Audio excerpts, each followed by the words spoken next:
అది ఎంత పెద్ద బ్లాక్ బస్టర్ కథ అయినా కూడా అలాంటి పాత్ర అయితే నేను చెయ్యను అంటున్న హీరోయిన్ గురించి మనం మాట్లాడుకోవాలి. మొబైల్ మసాలా వారి ఫిల్మ్ నగర్ కబుర్లోకి వెళ్ళిపోతే అలాంటి పాత్ర ఇలాంటి పాత్ర అని లేదు. మంచి పాత్రలు, ఎలాంటి పాత్రలు, సినిమాకు లేదు అంటే కొత్త కథకు ఇంపార్టెన్స్ ఇచ్చేటువంటి పాత్రలు నేను చేయడానికి సిద్ధంగా ఉన్నాను అని వింటాం.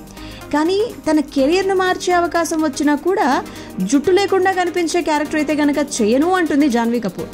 కొత్త సినిమా ఉలజ్ ప్రమోషన్స్ లో భాగంగా ఎలాంటి పాత్రలో నటించకూడదు అనుకున్నారు అని చెప్పి అడిగితే హెయిర్ లేకుండా నటించాల్సి వస్తే నేను ఎప్పుడూ నో చెప్తాను. ఎంత కష్టమైన పాత్ర అయినా నేను చేయడానికి రెడీగా ఉన్నాను, బట్ జుట్టు లేకుండా కనిపించేందుకు ఇష్టపడను.